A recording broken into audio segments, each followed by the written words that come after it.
Today is April 8th, 2017, and I'm going to replace the turbo oil supply and return lines, the oil filter return gasket, and there's also it's like a heat sink for it. That's this gasket. I figured since I'm replacing the oil filter housing, I'll just do a coolant flush because some coolant's going to come out, and also that when I looked at my coolant, a lot of it looks pretty dark or hasn't been replaced in a while, so I'll just do that as well.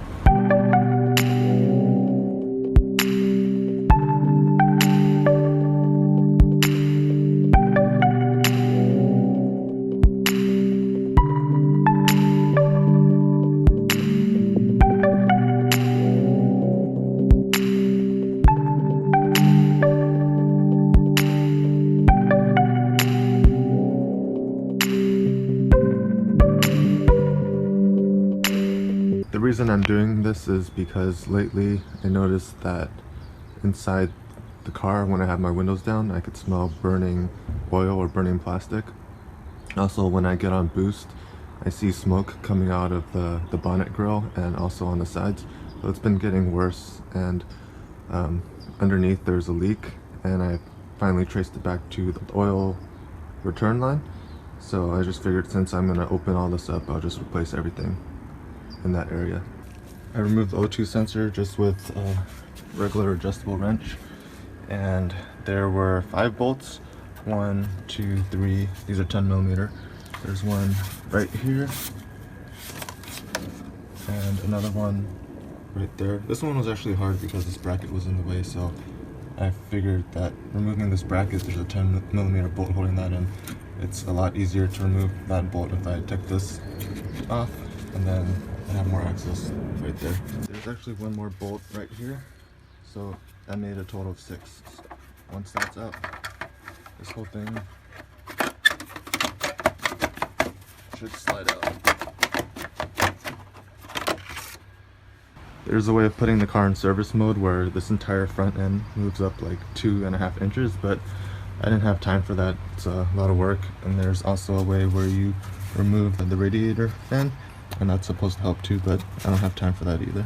Underneath, we have to remove this V-band clamp from the exhaust to the downpipe. This is a 16mm.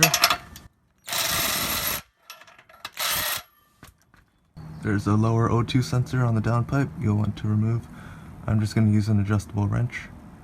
Make sure you remove the O2 sensor before removing the turbo 2 downpipe bolts. I removed them initially and realized that this thing was swinging around, so when those bolts are in place up there, there's more resistance when you use your adjustable wrench to pull this O2 sensor out. And I had to use a little bit of PB Blaster penetration catalyst to get this off because it was on pretty tight.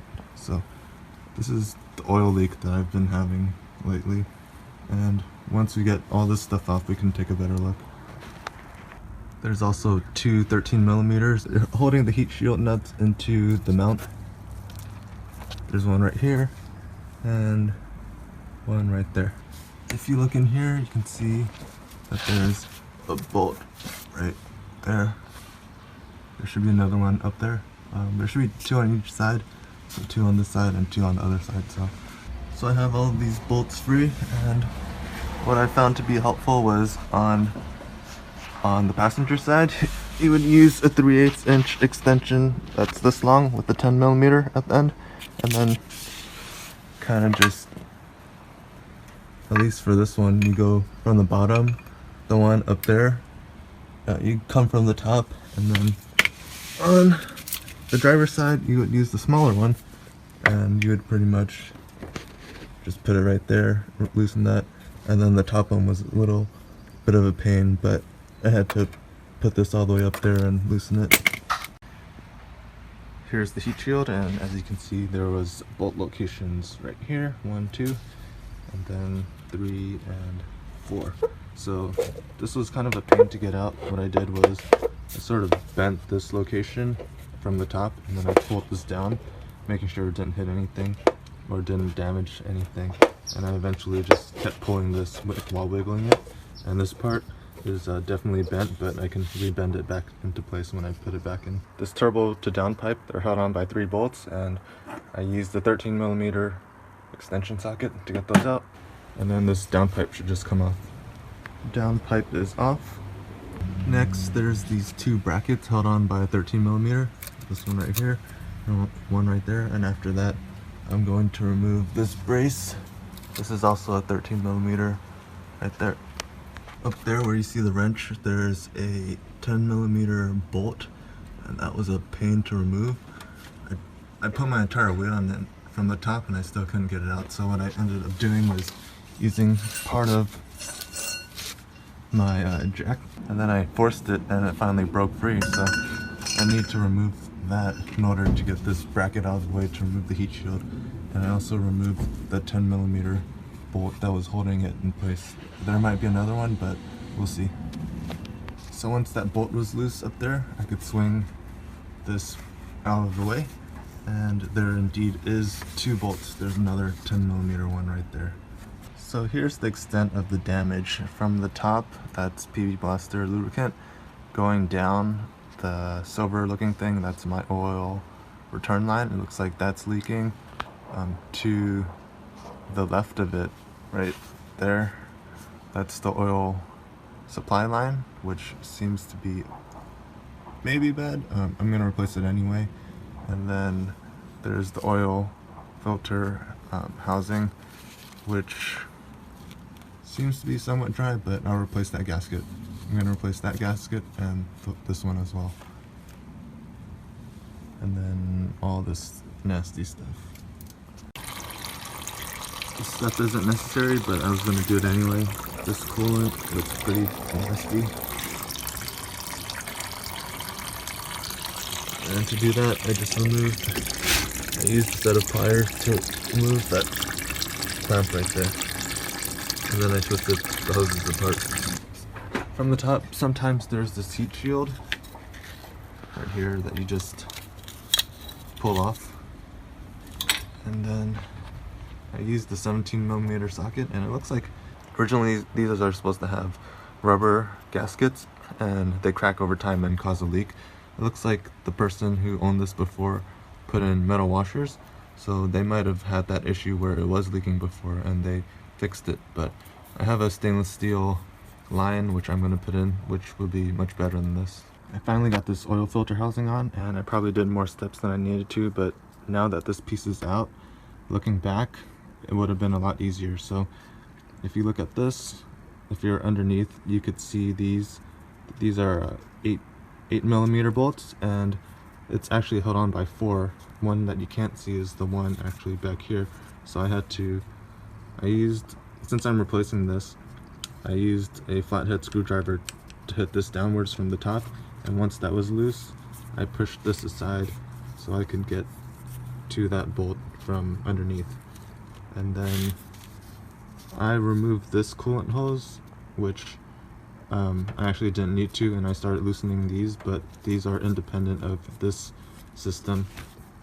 So another thing I had to remove was there was a clip right here. I actually broke it, but there's a way that you could slide it off, and there's also a clip right here that you push down and then wiggle your way out. So I think other than that, aside from those 4, removing this clip and removing that one, you can just wiggle this out and it would come out. So now I'm going to loosen these 4, and I'm going to pull this out so I can change the gasket. Oh, I also had to remove this. So this was a 20mm socket, so that was right underneath that one, so I just loosened that, and that came apart. I think that was easier than pinching this and pulling it out. This is the inside of that heatsink. There's 1, 2, 3, 4, 5 T30s, and once I had that out, I put a flathead screwdriver and I just wiggled it, and this finally came off. So I'm going to replace these gaskets. I'll just take them out. I'm going to clean this entire housing, put this back on. I think the torque value is 9 foot-pounds, and then clean the other side, put the new gasket in, and then put that back on.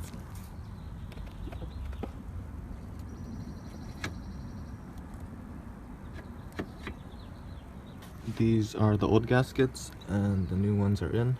I have the new gasket and return line on. So one thing I noticed was that these are very flexible and the old ones were, at least this one, is pretty brittle and it cracked when I took it out. Started cleaning the dirty area with brake cleaner and scrubbing bubbles. I also used the metal brush and a rag to clean off the excess, so slowly making progress. I wiped down the surface that I'm gonna put the oil pan gasket housing back on. I found it easier to remove the support bracket in order to get to that 8mm bolt for the oil return line in the middle of the screen. So I'm gonna put that bracket back on now. Last time I took off the downpipe, I didn't receive the gasket in time, so now I'm gonna replace it.